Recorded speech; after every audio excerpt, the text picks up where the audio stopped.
Greetings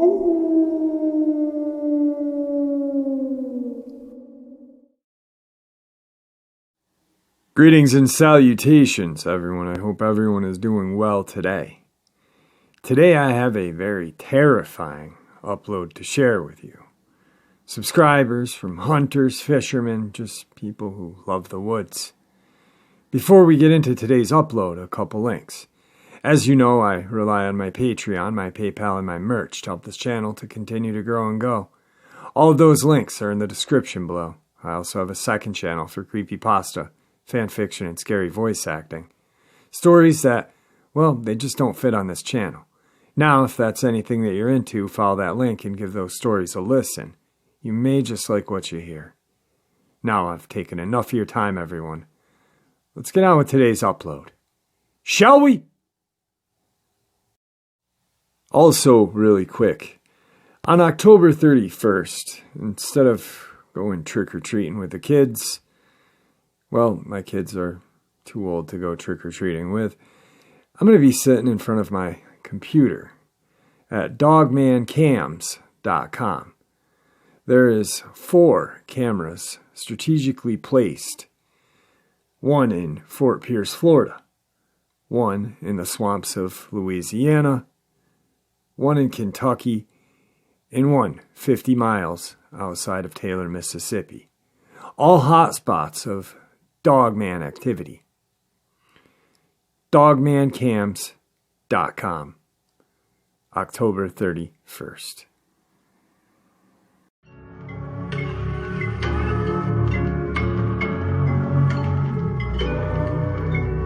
Dogmancams.com.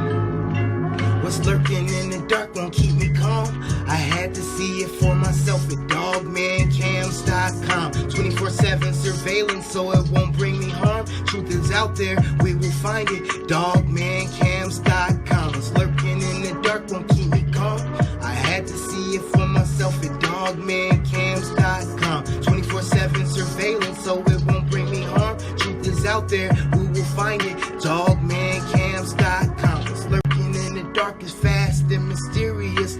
We can't help you discover what makes you curious. Don't approach it if the scene, it could be furious. You might not believe your eyes feeling delirious. Oh man, it's a dogman or a werewolf, what we call him. Heart drop like it's falling. I can't explain, we go all in. The first sighting is so frightening, but a small win. I wanna tell everyone. I call family, I call friends. What better way to ease the mind? You know it's real. Too cunning is running and stunning, hard to reveal. Dogman Cams puts it out there, so it's not concealed. I know I can see what I saw, I still got the chills. I'm closing my window and locking doors. I'm nervous for a purpose, but I want to see more. Hiding on the floor until I ask myself what for. Went to dogmancams.com to help me explore. What's lurking in the dark won't keep me calm. I had to see it for myself at dogmancams.com. 24/7 surveillance so it won't bring me harm. Truth is out there, we will find it. Dogmancams.com. What's lurking in the dark won't keep me calm. I had to see it for myself at dogmancams.com. 24/7 surveillance so it won't bring me harm. Truth is out there, we will find it. Dogmancams.com. Today's first encounter.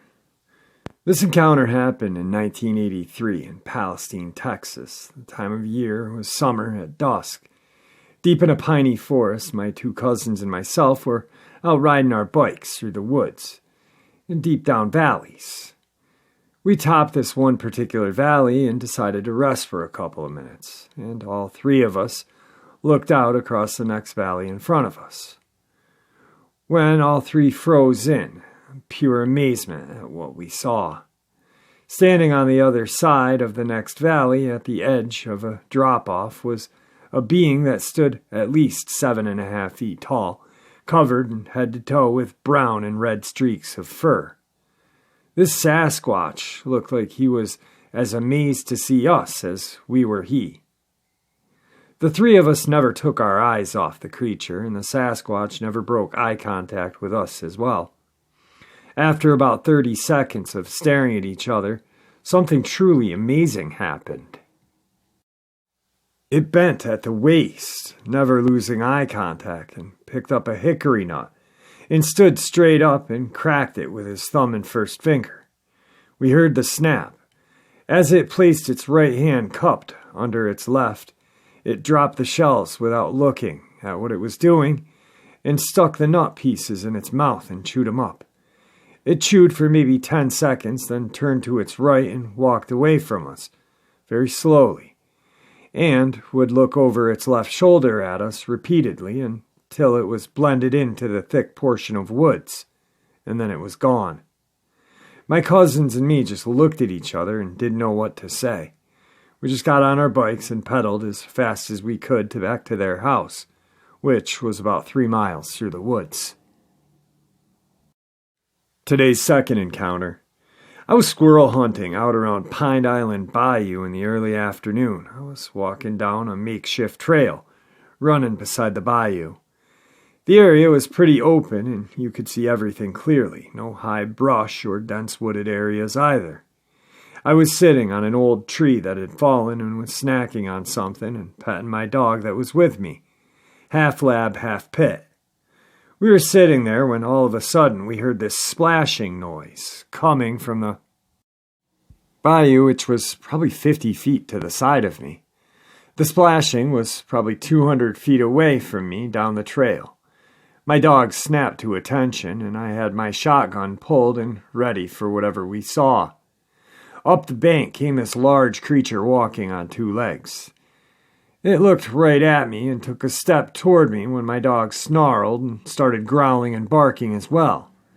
This thing was about 7 foot, covered in dark brown, somewhat wet fur from head to toe. It looked right at me, and it looked like the face of a man who had not shaved in many years, and was very intimidating. Well, my dog started to run toward it, and it picked up an old log and threw it at him, then turned around and ran back across the bayou and back into the woods on the other side. It had made kind of a growling, yelling noise when it threw the log at him. I did shoot at it when it threw the log, but I only had a single shot .410, and I don't know if any of the buckshot hit it. It scared me so bad that instead of running back up the trail I came down, I just ran straight into the woods behind me until I came to the first house in the back part of a subdivision and never looked back until I hit the road that was there and waited for my dog to catch up to me. From that day forth, I never went back into those woods, or any woods for that matter. I never told anyone about this encounter except for my wife. Today's third encounter. My son and I were out hunting one morning. He was hunting for wood duck, and I told him while he hunted, I'd go into the woods and hunt for some deer. I walked down a dry creek bed 100 yards or so and proceeded to go into the woods and sit by a tree. As I was walking into the thicket, something made a noise, almost like a low whistle. I thought I might be walking upon a hunter, so I slowly backed out and dropped back into the dry creek bed. When I did this, I turned around to see if I could spot the hunter. As I was looking, I saw something I thought was waving at me. But then I saw that it wasn't waving. It was grabbing a branch to stand up. When it did stand up, I thought for the first time it was a man hunting in a ghillie suit. This thing proceeded to walk off, and I could see its arms swinging, but I didn't see any gun. I'm not believing it was a Bigfoot. I went back to where my son was and told him there was a man in a ghillie suit out here. We finished hunting for the day and never heard or saw anyone else. 2 months before this, we were squirrel hunting about a mile from the same spot, and something came screaming at us through the woods. I had never heard anything like this before. We both had our shotguns, and we were still backing up. It sounded like King Kong coming through the woods. Soon after, I watched a documentary on Bigfoot. That's when I really started realizing maybe these both were Bigfoot encounters. Today's fourth encounter. About 40 years ago, my cousin and myself, we think we saw a Bigfoot. At the time, we were about 10 or 12 years old. We were staying at my grandmother's house for the weekend. We were out hunting hog, naturally without my grandmother's permission. We only had a number 20 fiberglass bow, and odds were not in our favor. As the morning turned into afternoon, we wandered down toward the creek, still dreaming of bagging a hog. When we got to the creek, at what I would guess to be around 75 yards, we saw what appeared to be a big brown and black wild boar. At least, that's what we thought it was. It appeared to be getting a drink from the creek.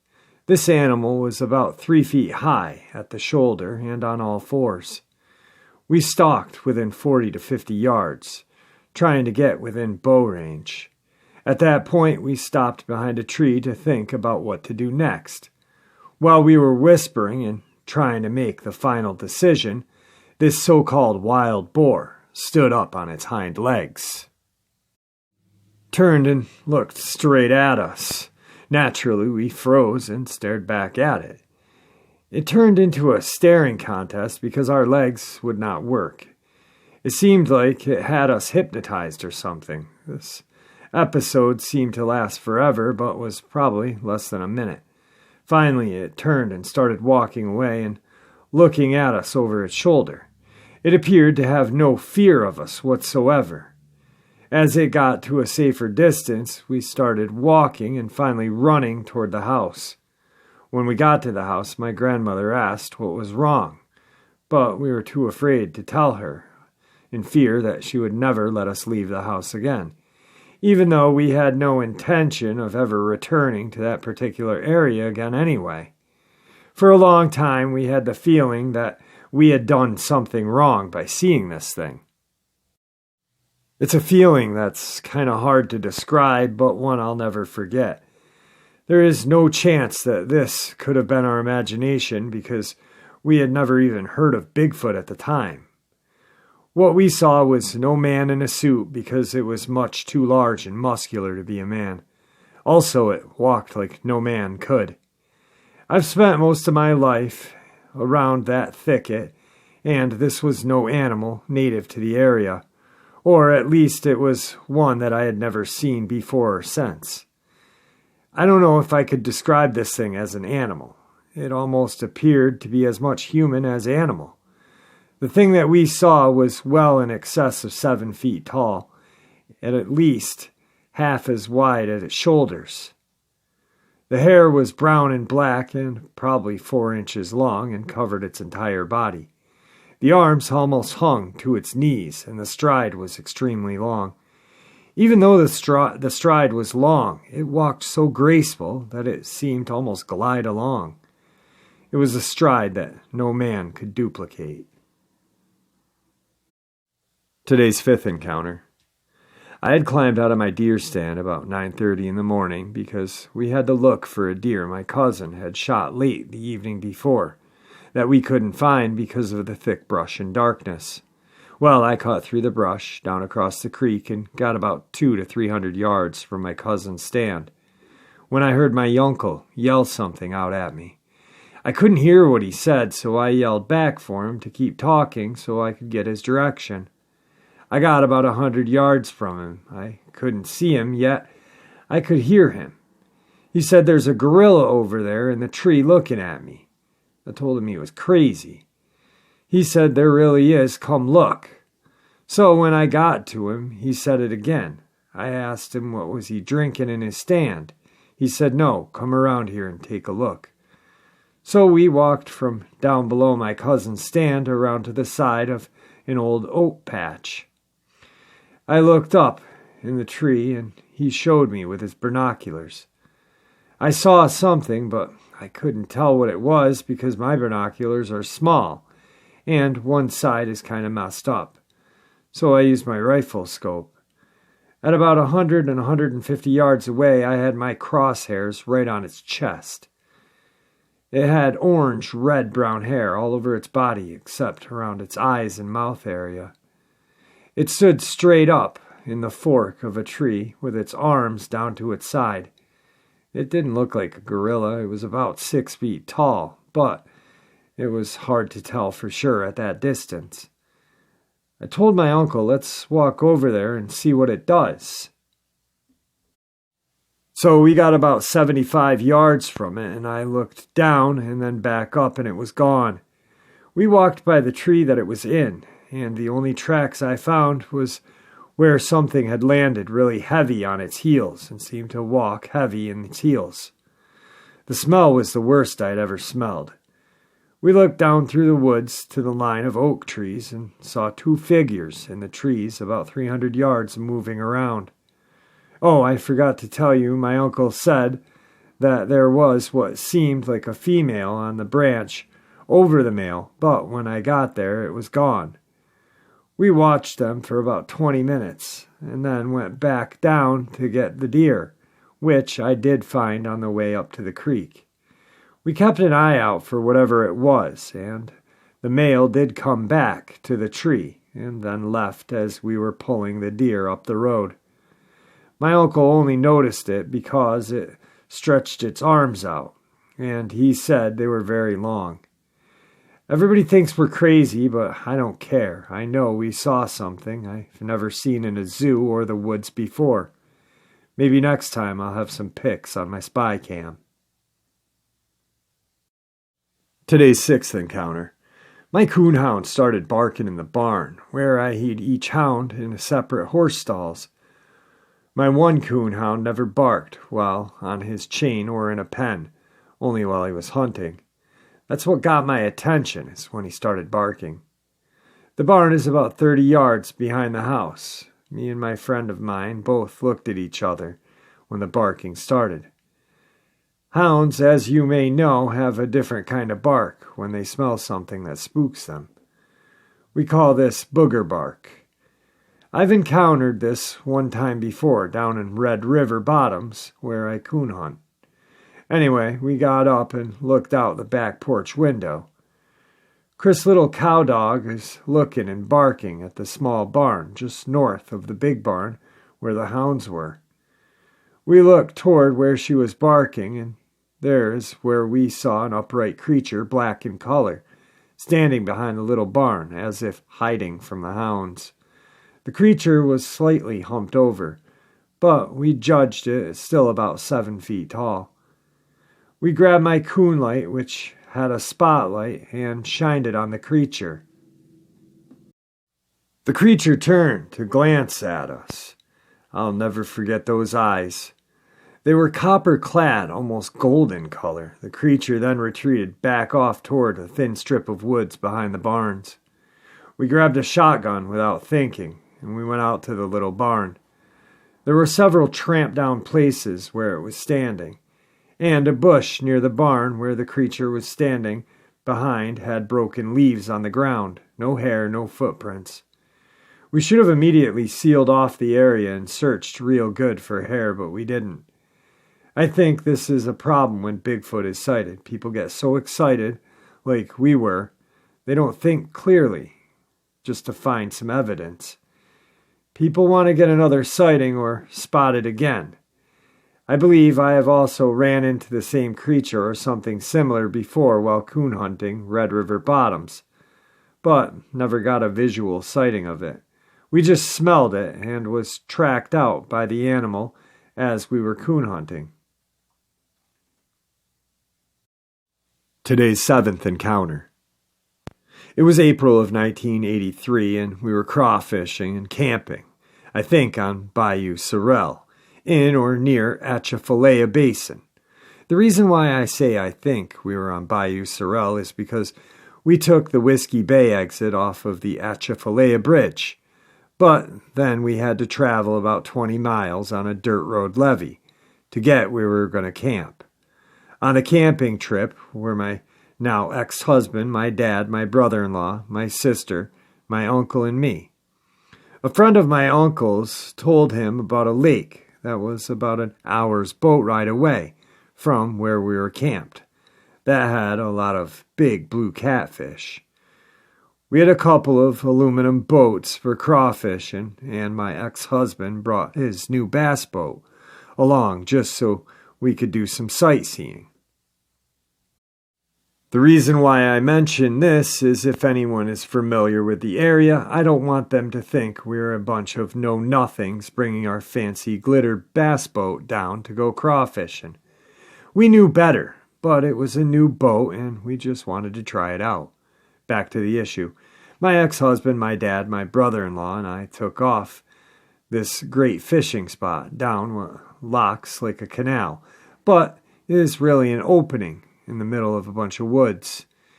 In the spring, the water fills up this basin area, so just the tops of the trees are sticking out of the water. Sometimes you just see a roof of an old campsite or a home site sticking out of the water. During this time, crawfishing is great. After the water drains out of the leafy bottoms, good hunting ground for deer or whatever. Truly a sportsman's paradise. We traveled for what seemed like forever and fished for a little while. The sun was starting to go down, so we decided we had better head back to the camp, because it would be impossible for us to see anything in the dark with all the trees around. What we didn't realize was how shallow the water was in the first place. The tide had evidently gone out while we were en route to the end. Our heavy bass boat with a great big motor on the back of it bottomed out. So there we sat, the sun going down, our boat bottomed out, and it's pretty snaky around these parts. We had already seen a few snakes in the limbs of trees resting, escaping the high water. While we were checking our crawfish traps, and nobody wanted to get into the water to pull the boat out, we tried kicking the motor up with it running to get off the bottom and rock the boat back and forth, making quite a bit of racket.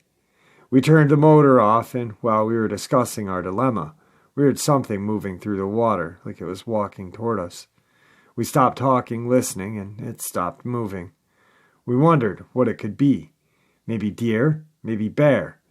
But none of us had ever really heard of any bear around there. It started moving closer toward us. This time limbs were cracking off the trees, not twigs. Limbs. I don't remember any other noises, just the walking through the water. Swoosh, swoosh, swoosh. At the very steady pace and the limbs cracking.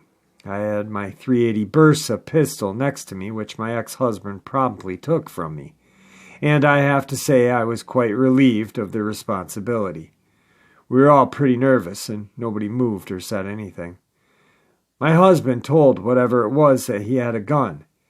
If it is somebody, then they better start talking. Still, it kept moving closer, and the tree limbs were cracking louder and sounding nearer than we were comfortable with. All the men in my family have hunted and fished all their lives, and they all felt like this was not a deer or a bear, because it wouldn't have moved away from us, only kept getting closer. Finally, my dad said to hell with this and jumped in the water and pulled us off of the bottom we were wedged on. We hurriedly dropped the motor and got moving. We never saw anything. From time to time, I asked one of the men if they really think that was a Bigfoot or a Dogman, or if I was overreacting. We all admit we were scared and didn't know what it was. I believe it was a Bigfoot or a Dogman. Today's 8th encounter. I'd grown up around here all my life. While I was living in Bradford, a town north of Searcy, I had an encounter with a Bigfoot. I thought I could tell this story and maybe people could help me. I think I was 11 or 12. At this time, I was living with my grandparents in Bradford.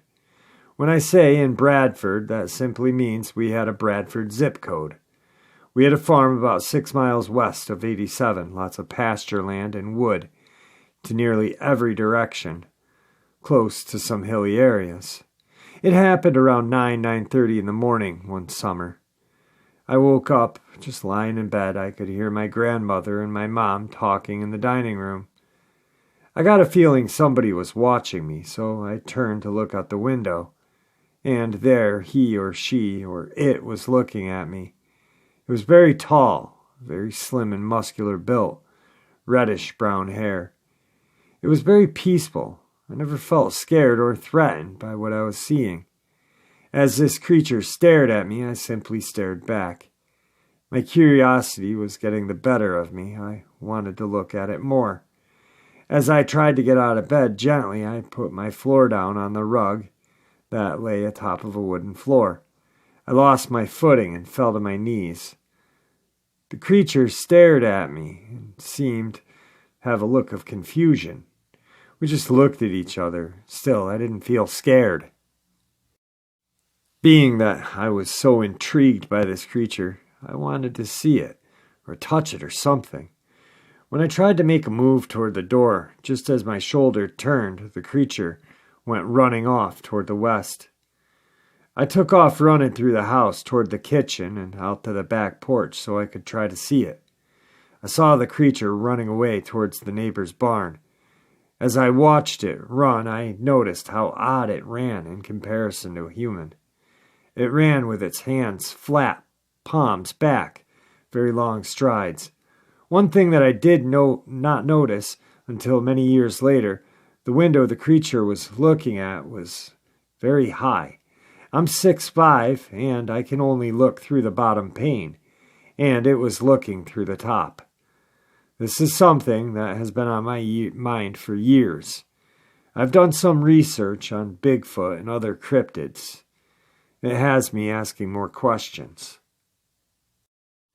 Alright guys, there's 8 terrifying encounters. Actually, they're more interesting than terrifying. I'm interested in all encounters. Terrifying, peaceful, whatever. They never stop being interesting to me. It's just crazy. It's crazy that something so big can be in the woods and not be seen or captured or whatnot. It's truly a mystery. I want to apologize for my throat. My throat is wicked raspy. It sounds like I don't know what's going on. Wicked tired. Throat's bothering me. I'm drinking some hot tea. Hopefully I can loosen up the old vocal cords for tomorrow and not have such a shitty upload. Thanks guys, and farewell.